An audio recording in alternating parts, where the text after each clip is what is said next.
às vezes um pouco observando, né, a distância que há entre uma prática já tão avançada da prática do leigo, né. E então eu li um sutta, né, e o Mahanama, ele fala com o Buda, e o Buda vai instruí-lo a praticar, né. Ele diz que é importante estabelecer a atenção primeiro na convicção, desenvolver a convicção, desenvolver a persistência, né, desenvolver sati, e com isso desenvolvendo a concentração. E ele, sugere, né, que esse leigo rememore o Buda, rememore o Dhamma e rememore a Sangha. E aí eu fiquei pensando: "Ah, interessante", porque a nossa perspectiva contemporânea, muitas vezes, acaba deixando de lado um pouco essa observação, essa contemplação da Sangha, né, que eu acho que é algo muito importante, né.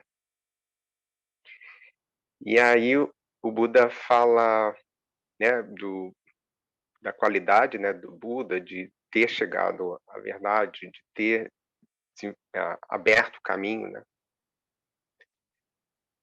Hã, o Dhamma, né, que é um termo bem amplo, assim, a gente tem desde o caminho, né, a forma com que o Buda estruturou o que deve ser feito a chegar até o Nibbana, mas também aquilo que explica como as coisas se processam na realidade, né. Então eu acho bonito, assim, o Dhamma é uma palavra só, mas se você for explicar a amplidão dessa palavra, é bem interessante. E a Sangha, eh, eu já vi um Dhamma talk do Ajahn Sumedho, ele falando, assim, do que a contemplação do Buda, na verdade, acaba sendo a contemplação da sua da sua própria capacidade de iluminar, né, potencialidade de iluminar-se, né. Acho isso bonito, assim, de que a gente não se esquecer dessa potencialidade, né. Contemplar o Dhamma, a gente pode fazer de várias formas, né. Os professores, falam, desde escolher um tema, assim, da semana, né, que acho que é uma coisa bem produtiva para o leigo, assim, você pegar um tema e durante a semana ficar com aquele tema passando por Dhammas talks, né, por textos, por conversando com os amigos, acho que é enriquecedor, né.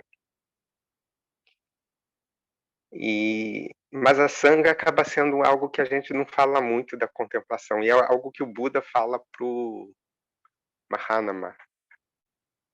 E aí eu fiquei pensando assim: "Poxa, quais qualidades imediatamente quando se pensa na Sangha a gente lembra, né?". A primeira delas é, sem dúvida alguma, a convicção, né, a fé. E aí fé é sempre as palavras, como as nossas palavras do ambiente religioso ou espiritual acabaram primeiro passando, né, por uma formação judaico-cristã, às vezes fica um pouco contaminado, né.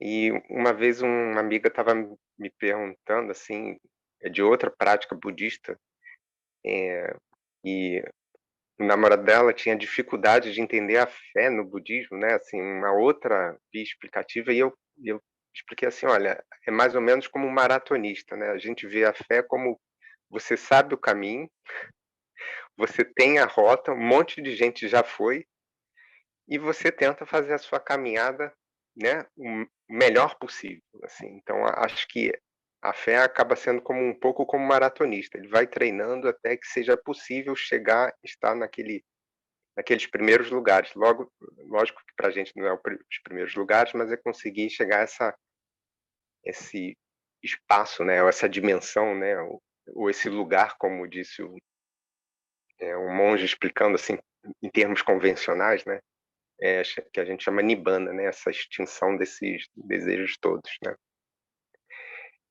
E e Vajrayanand tem uma frase que eu acho bem bonita, assim, que cada dia de prática é um passo mais próximo do Buda, né. Então é como se o Buda estivesse bem lá na frente e a gente está conseguindo dar uns passos, assim, em direção ao Buda. Então a gente pode pensar algumas coisas muito inspiradoras da Sangha, né. Primeiro eu acho que essa questão da fé, a segunda é a renúncia, né, porque, assim, se você vê os monges, você fala assim: "Nossa, mais de 220 regras e a pessoa ainda está viva, né, como é que isso é possível, né?" E você vê que a pessoa realmente pratica, eh, não acaba tendo várias restrições, né, e pra nossa vida de leigo, né, a gente percebe logo as restrições, mas isso deve dar um ganho, né, para além desse bem-estar que a gente sente no dia a dia, para além de maior equilíbrio, né, eu acho que é é um acaba não sendo um convite exatamente, mas é como se fosse, assim, é uma grupo que está mais à frente nessa nossa corrida, né. Então você começa tendo confiança, admiração, assim. E eu acho importante também que os monges acabam sendo uma grande referência nessa relação kalyanamita, assim, né, desses amigos, que não essa proximidade talvez que culturalmente no Brasil a gente tenha, mas essa bem-querer. A gente quer que os monges estejam bem, né, que eles ensinem e eles nos motivem, né, a relembrar, assim, desse caminho, né.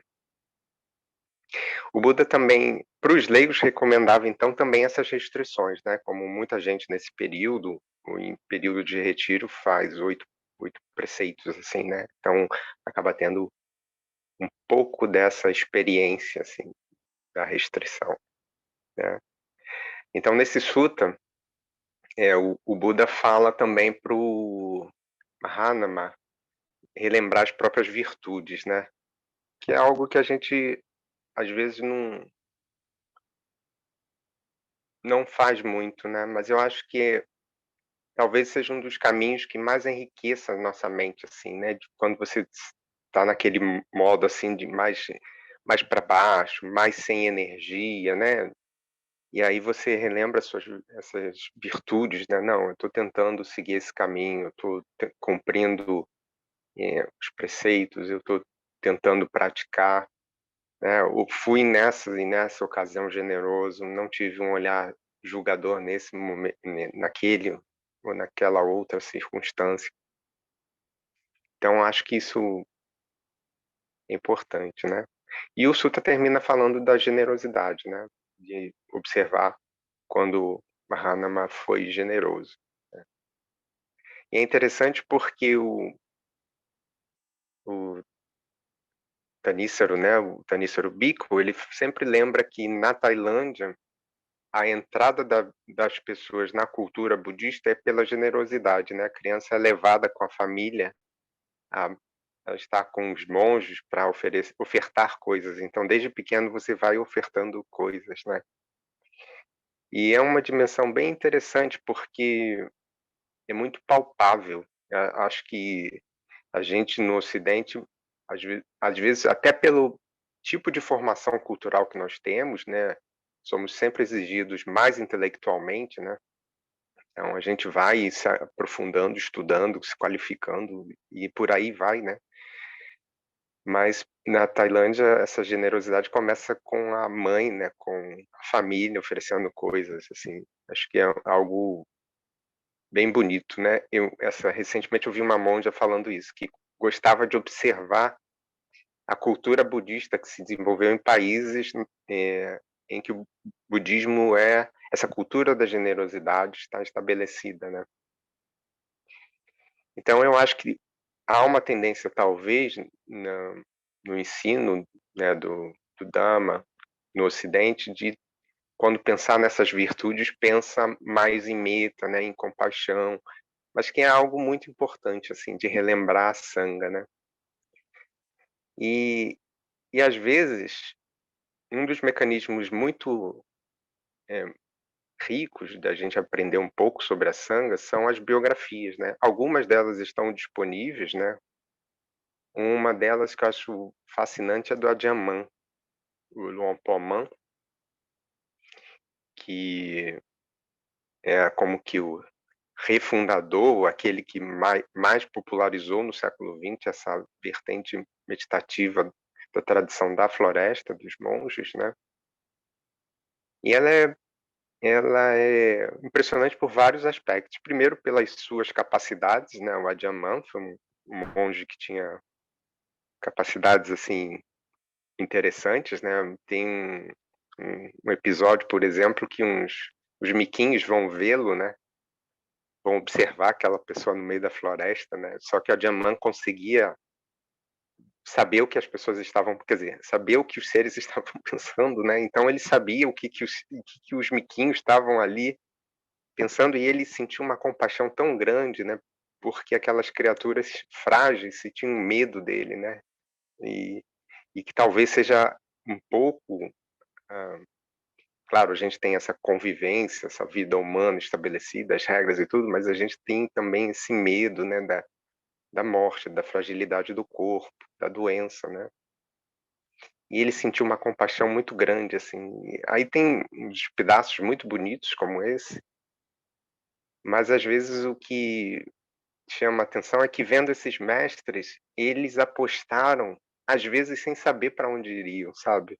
E eu acho isso muito corajoso, né. A gente vê o Você começa lendo a biografia do Adyaman, claro, você sabe o final, né, que, eh, tradicionalmente se sabe, né, que ele iluminou-se, atingiu a iluminação, mas quando você começa a ler, você começa a ver que ele passou por todos esses estágios da dúvida, né, da como avançar, né, eh, a dificuldade em avançar, daí ele foi procurar, encontrou a Ajahn Chah, né, pra que começou a ensinar, e depois ele foi investigando,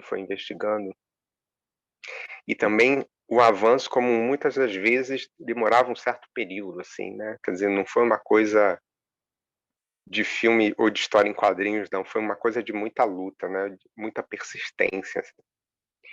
E que acho que é uma das características da sanga, né, essa persistência, assim, essa, ao longo dos anos, continuar, né, assim, não deixar esmorecer, né. Sobretudo esses monges que a gente tem oportunidade, teve oportunidade no Brasil de conviver, né. E aí eu estava vendo também, assim, por exemplo, recentemente o Adrianã estão gravando, né, traduzindo, e aí num dado momento ele era leigo ainda, e a impressão que tem é que ele ia de vez em quando, assim, rapidamente ver Luang Por Chah explicando, aí voltava ao trabalho, né, e ficava nesse universo, que é um pouco o universo que a gente tem, né. E quando a mente dele, ele percebeu, assim, um avanço da mente, e aí teve a certeza que ele deveria se ordenar, né. E então acho que a sanga acaba sendo uma boa direção, assim, da manutenção do ensino, da direção que a gente deve tomar, mesmo que a renúncia não esteja no nosso horizonte imediato, né.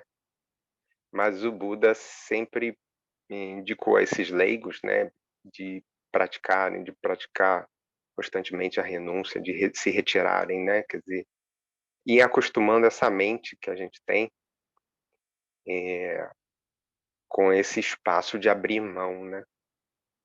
E é nesse período, o Hariel tinha perguntado, acabei que eu não respondi, né, não, mas ele tinha falado, que eu achei muito legal, das aditanas da Tailândia, as pessoas abrem mão de algumas coisas, né. Eu abri mão da música, né, achei muito interessante, eu abri mão da música, não vou ouvir música no Vassa, vou tentar praticar, mas as outras coisas mais comuns.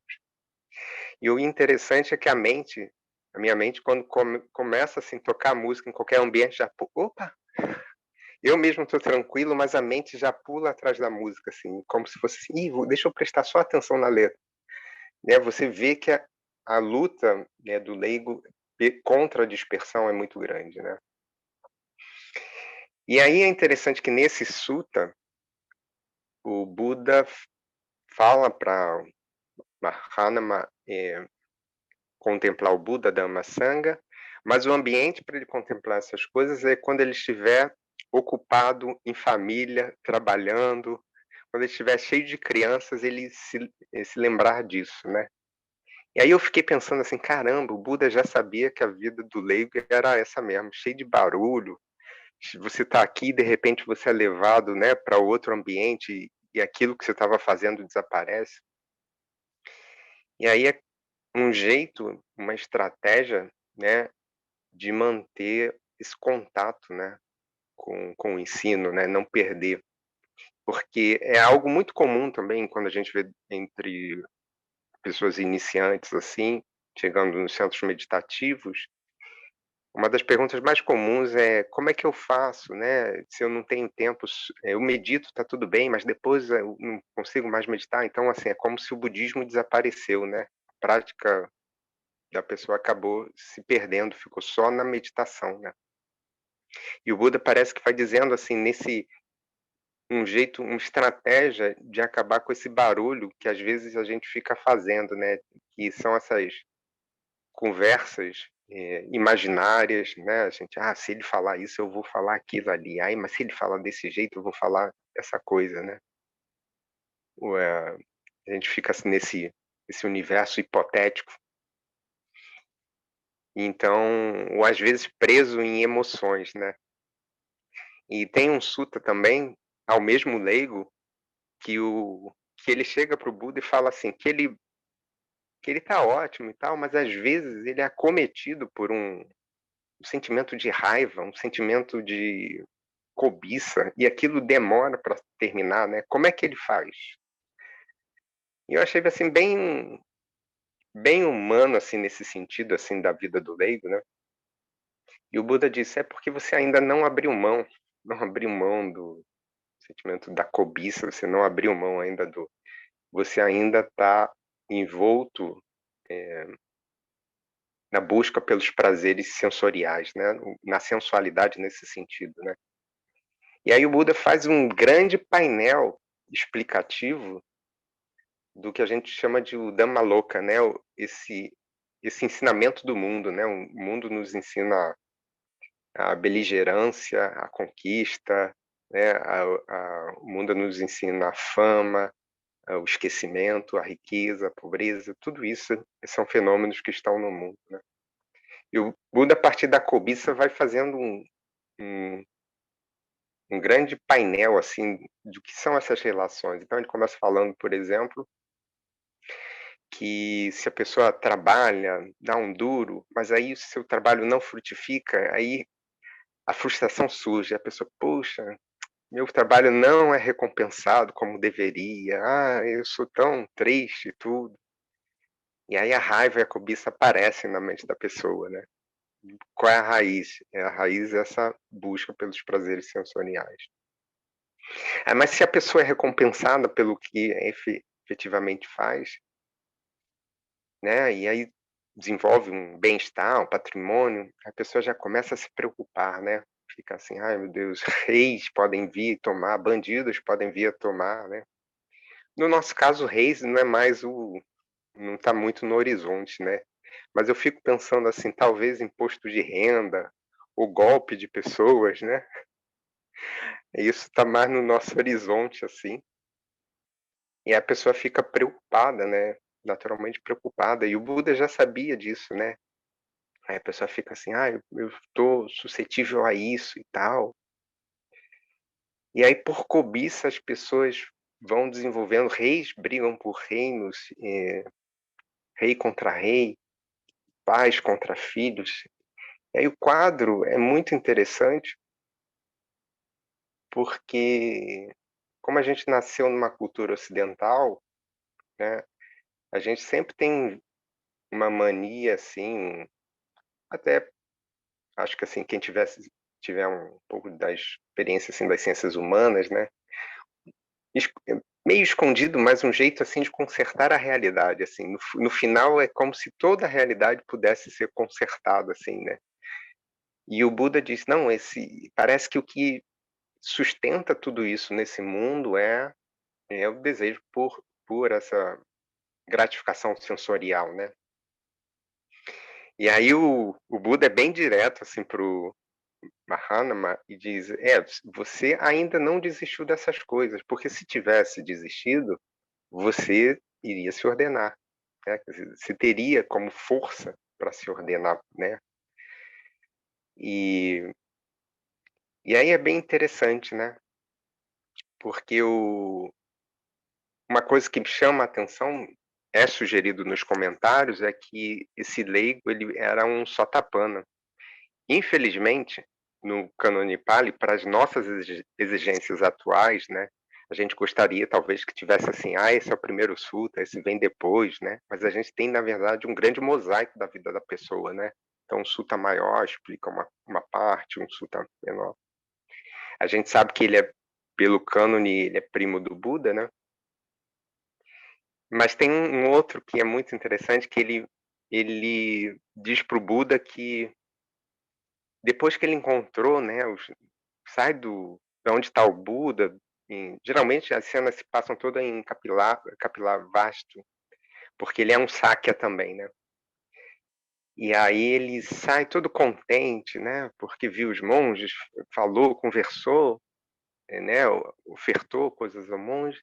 Aí de repente passa uma pessoa desgarrada, assim, ou passa um carro, né, imagina um carro de boi, assim, ou um cavalo desgarrado, aí ele pensa assim: "E se eu morresse agora? Eu iria morrer sem sati, né, sem essa qualidade mental". E aí ele pergunta ao Buda: "Mas o que eu faço, né, tipo, se eu morrer, eu morro sem qualidade da mente, né, isso vai ser péssimo para onde eu vou, né". Aí o Buda: "Não, não é assim, né, se você morrer, você, por desenvolver convicção, virtude, desapego, discernimento, você não vai para um mau destino, né". E aí tem 2 sutras que são muito parecidos, mas um deles diz, assim como uma árvore fica tombando para o leste, oeste, mas se cortá-la, para onde ela cai? Aí ele fala: "Ah, no chão", né, então da mesma forma, a árvore cortada vai para o chão, e a mente bem trabalhada, ela vai a nibbana, né. Então o Buda dá muita esperança para esse leigo, né, de que, desenvolvendo essa qualidade de cultivo é muito importante na nossa vida, né. E é muito interessante que esse leigo, ele tenha essas fraquezas, assim, né, porque são através dela que a gente consegue visualizar um pouco de como seria o ensinamento diretamente do Buda para os leigos, né. Então desenvolvendo o Buddhanussati, Dhammanussati, mas o Sanghanussati, né, que é essa contemplação da sanga, né, buscando sempre inspirar a mente, assim, nas suas qualidades mais hábeis. Então era basicamente isso, assim, que eu gostaria de trazer para reflexão das pessoas, um pouco dessa realidade desse leigo no cânone Pali, né. Não sei se alguém gostaria de comentar, teria uma questão?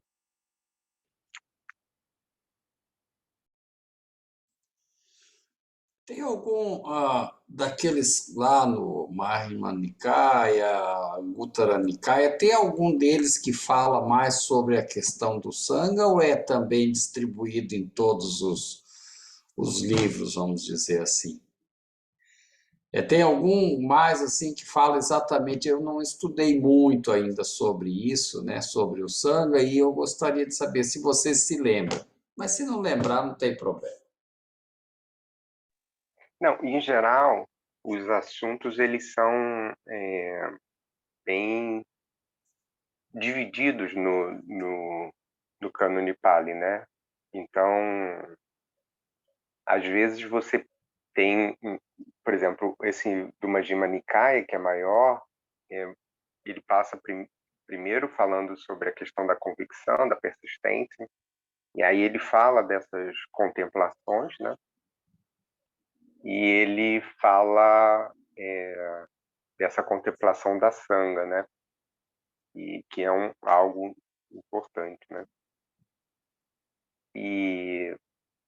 Mas está bem espalhado no cânone, assim. Não é, você consegue, tem no Access to Insight, que é uma página, você consegue ver algumas partes separadas e que talvez seja útil assim para você procurar especificamente sobre esse assunto. Mas é interessante porque a reflexão sobre a Sangha, sobre o Dhamma, sobre Buda, né, aparece em contextos também diferentes, né? Por exemplo, um dos suttas que esse personagem, essa pessoa, o leigo, aparece, é interessante porque dá uma sensação de como os budistas morriam no tempo do Buda, né? Porque o Buda sugere, né, que ele acompanhe um outro leigo e pergunta: você está preocupado com a sua família? Aí o pessoal diz: não, eu estou preocupado. Então ele abandone. Para onde você vai, você não pode estar preocupado com a família, né? Está preocupado com seus bens e tudo? Ah, sim, estou. Ou seja, parece que havia um acompanhamento entre leigos, assim, né? O monge com o leigo, e às vezes da sanga, né? Refletia da convicção, da virtude, tudo isso eram elementos importantes no momento da morte do leigo, né?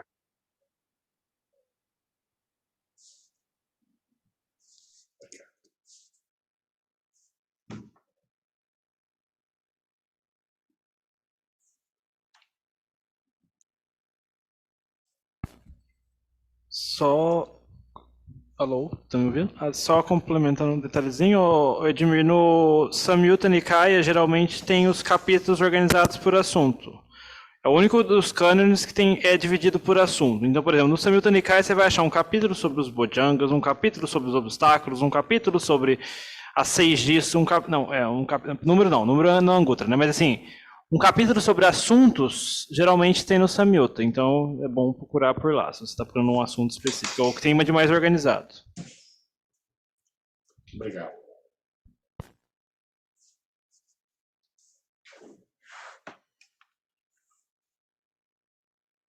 Mais uma, posso?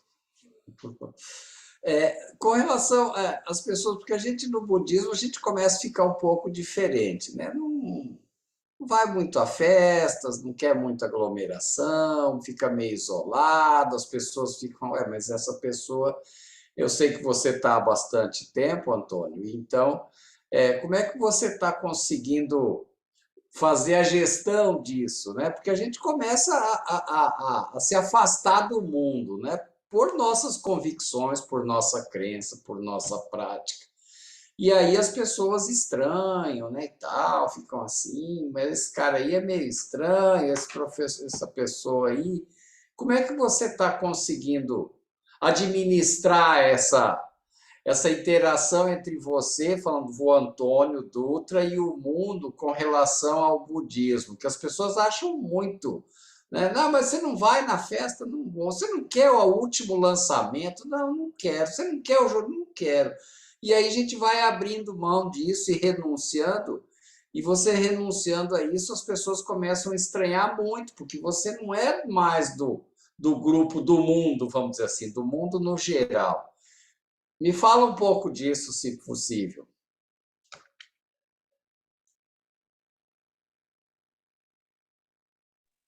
Eu acho que acaba sendo um pouco parte do processo, né? Assim, você vai abrindo mão de algumas coisas, né? Pessoas vão passando também, né? Você acaba também aceitando com mais naturalidade, eu acho, porque talvez aquela tendência de reter, né? Você acaba abrindo mão. Sim. Mas é bom sempre lembrar também, assim, que a gente, como leigo, está sempre meio envolto, né? Mesmo que você, numa dimensão você consegue avançar, em outra você ainda está meio, né? E às vezes tem retrocessos, mas tem avanços, né? Como disse o Ajahn Mudito, né? Aqui no Rio, o Ajahn Pasano esteve aqui, né? E E assim, eu tinha ouvido falar do Ajampasa na primeira vez, quando um monge, né, australiano, tinha falado que Ajampasa, das pessoas que ele tinha conhecido até então, era a primeira pessoa normal que ele tinha conhecido. Eu achei aquilo curioso, né? Falei assim, pessoa normal? Assim? Aí ele falou, E aí ele explicava, a primeira pessoa útil, assim, e solícita, né? Quando necessário, pessoa, né? Ela achava aquilo assim.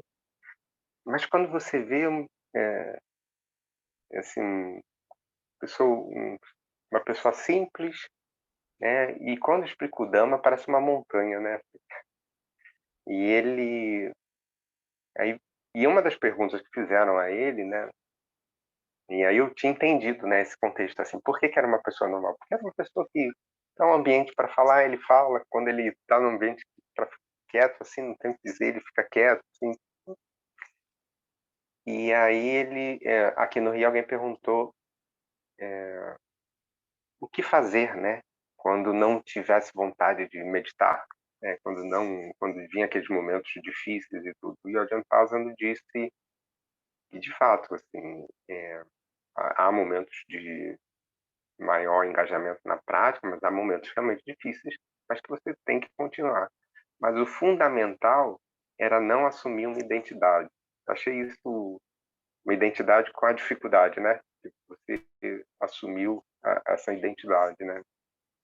E eu acho que é uma coisa assim que os monges sempre dão uma relembrada nisso, assim, de a gente ser atento. O Ajahn Mudito sempre fala, pratica ao ponto de não ficar esquisito, né? No sentido assim, cuida do seu corpo, cuida das coisas normais, né? Mas tem aquele olhar assim, esse é o espetáculo que está passando diante dos meus olhos, né? Tipo, isso que está se passando é algo que vai se desfazer de algum modo, né? Mas todos nós ainda estamos nesse redemoinho, ainda querendo sair do redemoinho, mas ainda observando que, opa, estamos aqui de vez em quando sendo carregado, né? Um pouco mais, um pouco menos, mas você ainda percebe assim, não, ainda tem muitas coisas a serem trabalhadas, né?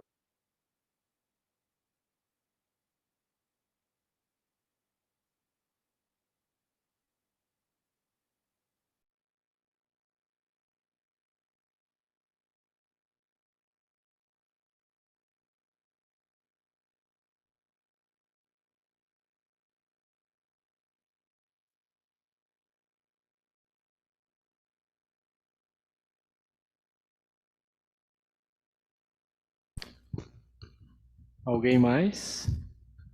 Senão a gente vai meditar, tem meia hora ainda, gente. Que isso.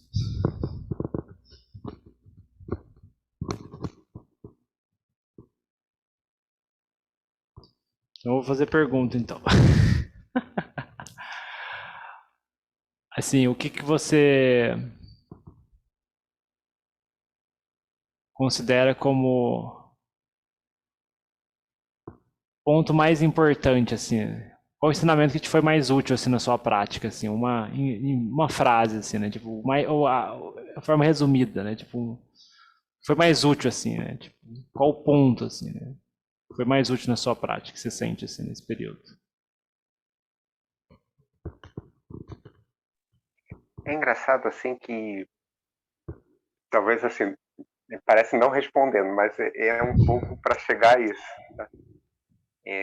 Acho que o mais útil mesmo foi observar a convivência dos monges, assim, como eles demonstram respeito entre si, quer dizer, o monge sênior, como ele é tratado de maneira respeitosa.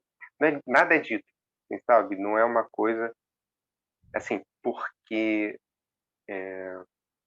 os textos, mal ou bem, quer dizer, tudo bem que a lei, quando a Sangha não estava no Brasil, né, assim, principalmente, a gente lia um pouco a maneira dos, sei lá, um pouco como filosofia, né? Você vai lendo, pratica, vai lendo, vai praticando. Mas quando você começa a observar a questão do respeito entre os monges, né? Como como essa questão de sênior não é só uma formalidade, parece que um monge mais novo tem uma certa admiração, né? Como o Luan Pó não é só um título, assim, né? Quando você fala assim, Luan Pó, por favor, senta aqui. Então, é uma coisa que eu fiquei mais atento, assim, nos últimos anos, de perceber, sabe? Mas é engraçado que eu não era da tradição Theravada, né?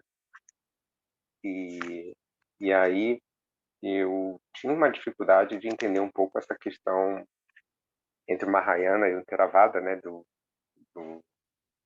todos serem Budas, de um Buda só, e eu tinha dificuldade, né? Mas uma frase que foi muito decisiva, assim, para mim, foi o Bhante, uma vez no Rio, ele disse: mas como uma pessoa poderia ser um Buda e não saber disso?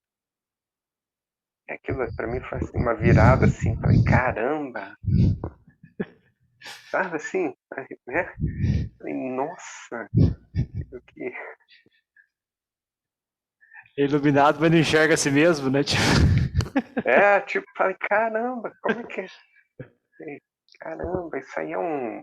Sabe aqueles momentos que você virou a chave, né? Tipo, tum, falei, nossa, fez todo sentido, assim.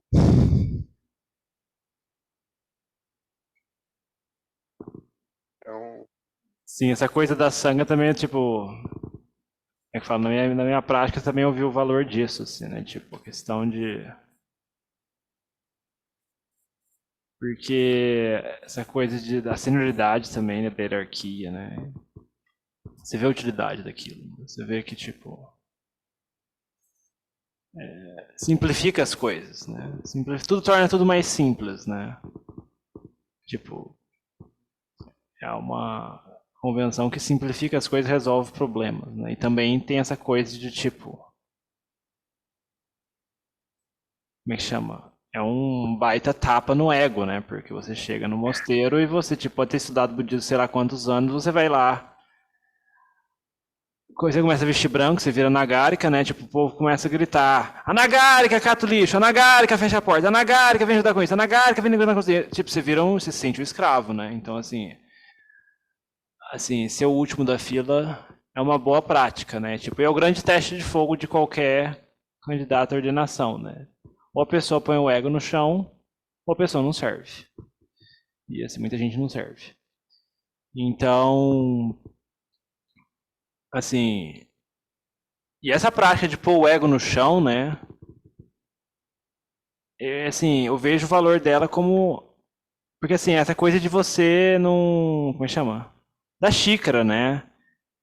Se você chega lá com uma xícara cheia, né, você não vai absorver nada, né, porque você acha que sabe tudo, você já acha que entende o que é o budismo, o que é o Dhamma, o que é a prática, né?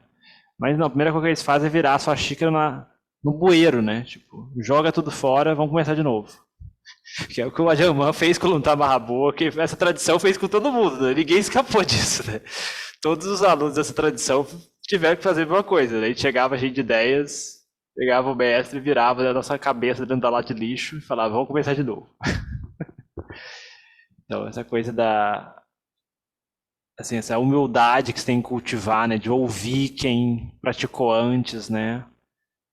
Porque, assim, a gente tinha várias ideias, né? Mas, assim, olhando para trás, assim, eu vejo, nossa, tava tudo errado. Tava tudo errado. Eu era contra os cânticos, né? Eu era contra os cânticos. Eu falava, cântico é perda de tempo. Quero saber qual suta que o Buda falava dos cânticos, né? Aí depois com o tempo você fala assim, nossa, como que eu tava errado, né? Como que eu tava totalmente errado. E é tudo coisa das quilesas, né? Das quilesas do copo cheio, né? Mas aí você, pelo menos você teve essa qualidade de ter paciência, de ouvir, de colocar seu ego no chão, né? Você começou a praticar aquilo porque o mestre mandava, né? E você viu, tipo, depois de um tempo você começa a ver, opa, eu não queria fazer, o mestre mandava, eu fazia contrariado, você começa a ver benefício daquilo. Aí você fala assim, nossa, como que é necessário ser assim? Como que é necessário ser contra a vontade? Porque o caminho é contra a torrente do mundo, não é assim uma coisa tipo, não, vou fazer o que eu quero, né? Se fosse assim, a gente não praticava, né? Então assim, como que essa coisa de ir contra, né? Fazer o que você não quer fazer. Essa é a prática, né? Mas assim, na nossa cabeça, não, eu quero fazer, eu vim para meditar, eu virei monge para meditar, né? Eu não quero varrer folha é perda de tempo, né? Mas você começa a ver que, tipo, não varrer folha é aquilesa, né? Tipo, que o problema é nessa mente, né? Não tá nas folhas, né? Essa mente brigando com as folhas. Esse que é o problema. Então, assim, eu vejo também que essa coisa da sanga é, tipo, muito importante, né? E assim, como você falou, né? Eu acho muito interessante esse ponto que você tocou, né? Que tipo, no Ocidente parece que, tipo, a sanga... Ah, não, a gente fala dança Saranangachami, Daman Saranangachami e Sangan Saranangachami. Mas o Sangan Saranangachami, tipo, é oco. Porque a maior parte das pessoas, sei lá, elas leem sobre o budismo, falam disso, daquilo, falam que é budista, mas, tipo, quando houve algum ensinamento de algum mestre, às vezes vem na defensiva. Ah, não, isso aqui é coisa para monge. Ah, não, isso aqui é coisa para discípulo, né? Isso não é para mim, né? Tipo, as quilesas gostam de empurrar a bomba, né? Elas não gostam de esvaziar a xícara, né? E falar, não, eu tenho que ouvir isso também, né? Então, assim, como que verdadeiro, assim, as pessoas que realmente tomam refúgio na sanga são poucas entre os budistas, né? A maior parte é meio oco isso, né? Porque a pessoa não... É que fala, a pessoa gosta de ler sutra, a pessoa não gosta muito de ouvir palestra de monge, não gosta muito de coisa mais monástica, não gosta muito de cerimônia, não gosta muito de, de cântico, né? Que dá uma coisa mais religiosa, né? Então, assim, é complicado, né? Mas você vê, tudo é a coisa das quilesas ali brincando, né? Então, esse ponto da sanga eu acho muito interessante, né? Vamos ver se eu tenho. Alguém quer perguntar mais alguma coisa? Senão eu vou pensar em alguma outra pergunta interessante pra gente fazer. Tem uma coisa também que é legal, Ariel, assim, de que mesmo nossos assuntos conhecidos, né, eles não são... Uma vez perguntaram no Jaisaru, assim, o Ajamudito estava traduzindo, né, fez aqueles encontros com os monges, e aí perguntaram sobre meta, né, aí alguém falou que começava a meditação e perdia, assim, aquilo caía, né. O Jaisaru, assim, super paciente, né, super tranquilo, falou assim, é o que eu esperava, porque só os grandes mestres conseguem manter meta até o final. Aí, então, assim, mas se você pensar assim, partindo, né, da perspectiva do zero, do ocidental, assim, você pensa, vou lá, esteja bem, pão, pá, legal, pum, acabou, né? Aquele assunto se encerrou ali. Não, não, não, não se encerrou ali. Tem muita coisa à frente, né? Sim.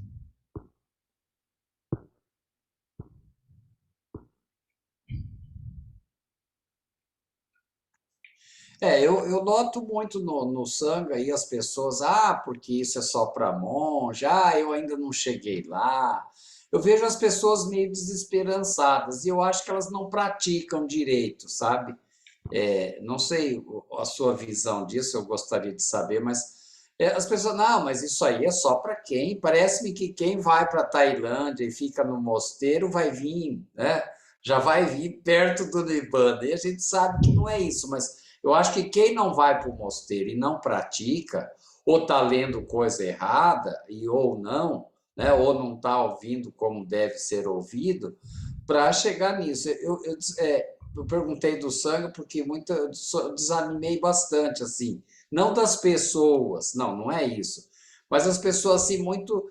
Elas, não, mas isso é muito difícil. Não, mas a gente não chegou lá, não, mas isso aí parece que nunca dá. Não é que a pessoa fala, não, eu já cheguei no Nibbana, tá tudo bem. Então, essa dificuldade que eu sinto muito, sabe? As pessoas parece-me que ficam patinando, né? E patinando, e aí vão para a questão mental e ficam só como é que a gente fala, só no estudo e a prática não acontece. Então, realmente, eu acho que isso é uma coisa que atrapalha muito a evolução das pessoas, né?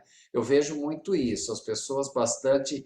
E aí põe a educação na frente e parece-me que fica uma certa barreira para se relacionar. E aí o Rariel que eu tenho mais intimidade, ele me puxa a orelha e é assim mesmo, né, para aprender. Mas eu acho que o Sangha tem essa característica, como ele disse, é um pouco oca. Eu não sei se é a falta de prática, eu acho que é a falta de prática, sim. Viver mais o budismo. Eu procuro viver o que eu posso. E eu não vejo muito, não, eu já meditei hoje cedo, eu não vou mais. Mas peraí, vamos meditar, quanto mais meditar, melhor. Claro, não posso ir para o fanatismo, mas eu vejo assim essa dificuldade aí para o sangue avançar, né? Lá no Rio tinha uma sede, não sei, e aí depois não sei o que virou, parece que foi lá para o Mosteiro e o Rio, não sei como está agora. Se você puder falar como é que está o sanga físico, não digital no Rio, como está? Poderia me falar? A gente tinha essa sede, né, de Santa Teresa, e ela foi vendida, e aí foi uma das bases assim também para a formação do mosteiro, né? E aí tinha na Rua Alice, um centro, né, um espaço, na verdade, originalmente de formação de acupuntura, e agora parece que tem uma instituição ligada ao Japão, né, que mais cultural, está nesse espaço, algum espaço do próprio Surraco, que é o proprietário, e aos domingos a SBB se reúne, né, a Sociedade Budista se reúne, e então assim a gente tem esse espaço, acho que é usado só fisicamente nesse período, né? E mas não teve, assim, no Rio depois não teve mais monge, né? Aí depois que começou esse processo todo, possibilitou a vinda do Mudito, e viu que não era lá muito adequado, né? E aí, aí sim, foi vendido depois do assalto, né? Que teve lá. E aí confirmou que não era adequado, né? Meio, e aí acabou se achando esse espaço, né? Que se tornou um mosteiro, né? Com a Jamudito Barbade. Mas a gente mantém esse grupo, e eu não sei um pouco como é na Casa de Dharma, mas assim, é muito rotativo, né? Chega muita gente, assim. Depois da pandemia, primeiro, quando se voltou a ter presencial, vinham 4 pessoas, 5 pessoas, e agora já a gente vê que o número 15 pessoas, 16 pessoas estão vindo interessadas, né? Não é sempre, mas a gente vê que no domingo, às vezes, você chega pessoas interessadas, bem novas, assim, muitas com acesso pela internet, né?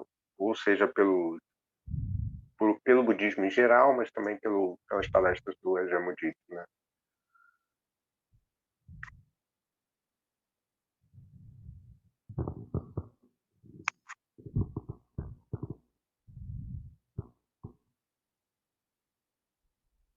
Mas é interessante comentando essa que o Edmir falou da dificuldade, né? Outro dia a gente estava falando da dificuldade da palavra sati, né? E o Ajahn propôs essa tradução de uma certa forma, né? E ela começa plena atenção, então aí a atenção não dá conta da rememoração, né? Quer dizer, se sustentar na mente. E eu vi que no Ajahn Tanísaro falou que a primeira tradução em inglês foi de um religioso a partir da tradição anglicana, então tinha uma coisa, no fundo, uma atenção ao outro, atenção, né? Ainda tinha uma certa conotação religiosa judaico-cristã, então escapava assim a ideia de sati, né? E aí se propôs o mindfulness, né? E aí virou um termo super amplo assim, né? Fora do contexto, né? Do gravado estritamente, né? Então, e agora a gente acha que, quer dizer, o Ajahn Mudito propôs, e eu acho que é uma boa solução, assim, a gente pensar como a palavra na língua portuguesa, né? Mas só essa trajetória da palavra mostra um pouco como é a recepção das coisas no Ocidente, né? Entra um aspecto meio intelectual, depois teve uma influência, né, judaico-cristã, não é exatamente isso, e aí por fim você, não, ok, então agora fica compreensível na nossa língua.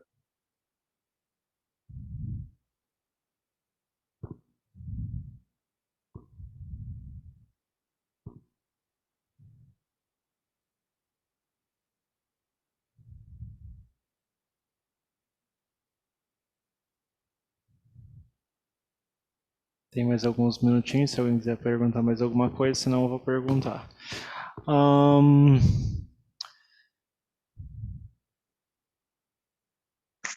Assim, com relação à prática como é que fala?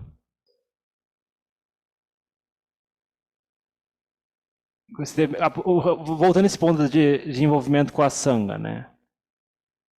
Como é que fala? Como que foi para você, tipo, por exemplo, antes de você ter contato com os monges, né, tipo aquela coisa tipo de budismo intelectual, com depois, né, tipo com essa vivência, com essa oportunidade, né, de ajudar com as coisas quando os monges vêm, de ver presencialmente, né, de auxiliar com questões, né, de suportar com doações, generosidade, voluntário, ajudar em trabalho, né, mais diretamente, mais próximo, né? Como que você vê isso na sua experiência?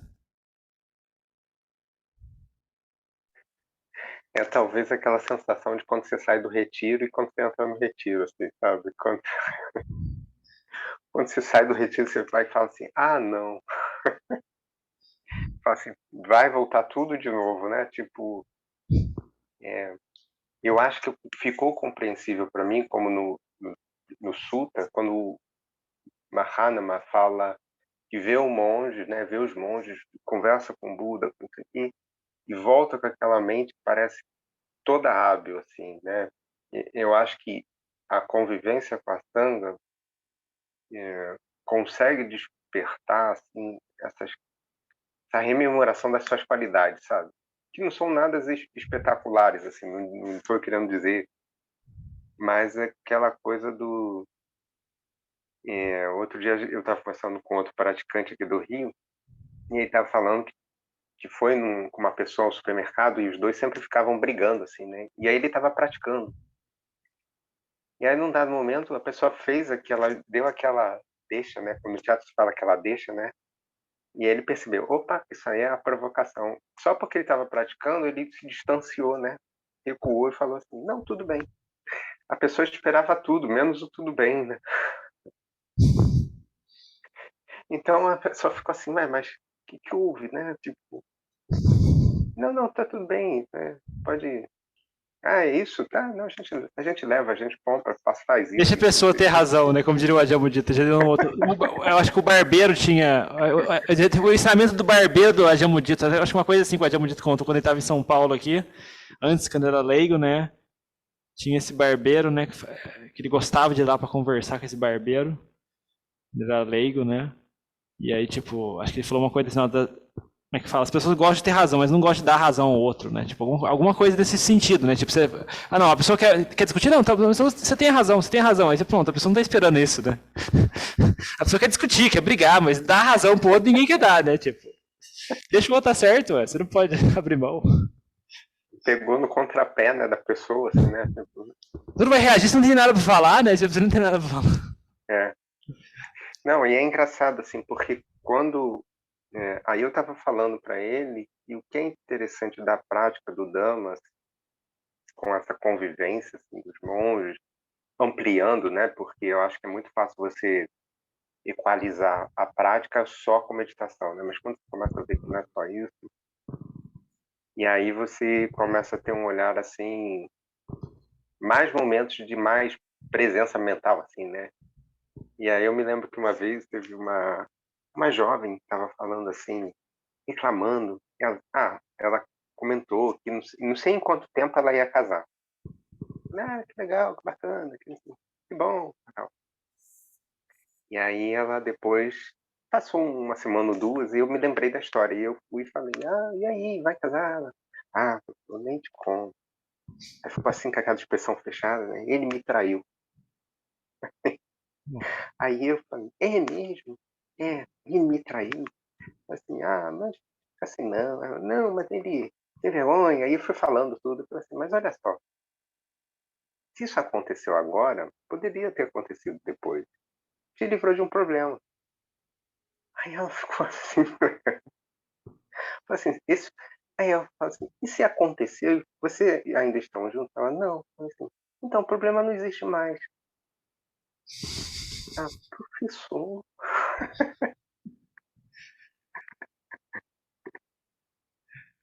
simplificar a Não é que mente, né? O problema tá não é resolvido. Porque não de conversar sobre o problema que não existe mais. Conversar sobre o problema que não existe mais não faz sentido, né? Tá resolvido. mas eu achei assim tão sincero assim, a coisa percepcional. Ai, professor, tipo, não tinha pensado nisso, né? Não tinha visto que tinha essa solução para esse problema, né? Ela conhecia, era, sim, vergonha, isso aqui, isso, não, falei, mas no final é o Dama, né? Não sou eu, na verdade, assim, isso eu tenho plena convicção, não é esse lugar, mesmo para a gente, o Dama possibilita, né? Assim, eu gostei bastante do Dhamma Talk, né? Porque assim, eu particularmente, depois que eu fui pra Tailândia, suttas é uma coisa que às vezes, raramente eu menciono, né? Mas assim, a forma como você colocou, né? Você conseguiu conciliar os suttas com o Krubhajan. Eu falei, nossa, isso foi um Dhamma Talk bem artístico, né? Porque eu falei, meu Deus, eu não tenho essa habilidade de juntar, assim, falando do coração, falando da experiência, juntando com o sutta e costurando com a biografia de Krubhajan. Eu não tenho essa habilidade, viu? Então, assim, você foi muito habilidoso nessa Dhamma Talk, né? E ficou bem... Não ficou teórico, né? Você conseguiu abordar um sutta que, tipo, fala de coisas do coração, que são coisas de prática básica, né? Não tava teórico, com um termo impar e complicado, não tava, tipo, cerebral, né? Então, assim, eu acho isso muito, muito bom, né? Porque, assim, a pessoa... Assim, isso é a forma habilidosa de usar um sutta, né? Porque pegar o sutta e virar teoria é pegar, tipo, um martelo e bater na própria cabeça, né? Então, assim, você usou o sutta de uma forma bem hábil, né? Tipo, você conseguiu juntar com a sua experiência, juntar com a biografia dos Krubhajans, né? Tipo, costurou com a tradição de floresta, você juntou as coisas de uma forma muito boa. Assim, o efeito na mente estava muito bom, né? Então, assim, ó, Anumoda Satu pelo Dhamma Talk nessa ocasião, né? Tipo, como é que fala? Foi uma boa oportunidade para a gente ouvir um sabor do Dhamma diferente aqui, né? E assim, é bom sentir que tem, assim, eu voltei da Tailândia, né, mas assim, às vezes eu sinto falta de ouvir uns Dhamma Talks alinhados, assim, sabe? Tipo, pessoas que... Aí você fala assim, ué, mas você treina na mesma tradição, né? Porque assim, você escutou de Dito, você conviveu com os mesmos monges que eu encontrei, né? Então, assim, como é que fala? É alinhado, né? As coisas são alinhadas, né? Tipo, não tem desarmonia, né? O Dhamma se encaixa, né? Então, acho assim, bem interessante, né? Porque às vezes, tipo, como é que fala? Em certas ocasiões, às vezes se sente, tipo, como é que fala? Como um patinho feio, sabe? Às vezes as pessoas falam, mas se você que é diferente aqui, né? Você que segue a tradição tailandesa, né? Tipo, você vê, tem outras pessoas que também seguem essa tradição, né? E elas falam, assim, a fala delas, tipo, é alinhada, né? Tipo, não tem desarmonia, né? Então, assim, é bem interessante ver isso, né? Tipo, você vê que, tipo, opa, tem outras pessoas que também seguem essa tradição, né? Tem outras pessoas que também praticam assim, né? Que passaram por esse mesmo processo, né? Então, você fala assim, as coisas estão alinhadas, né? E você vê como que não é um... Como é que fala? Não é coisas flutuando na minha cabeça, né? Tipo, são coisas que vieram dessa mesma tradição, dessa mesma fonte, né? Então, acho bem interessante isso, no Moda, né, pela contribuição. Espero que haja outras oportunidades, hein, Antônio? Eu vou rever a agenda, acho que tem mais uma brecha, hein? Acho que eu vou encaixar sem mais uma, hein? Porque teve um outro instrutor que pulou fora, eu vou conferir na agenda lá, assim, acho que é bom termos você mais vezes, se for conveniente, é claro, né? Que a gente sabe que as pessoas têm agendas complicadas. Alguém quer perguntar mais alguma coisa, colocar mais alguma coisa? Agradecimentos finais, compartilhamentos, comentários de prática. Cadê?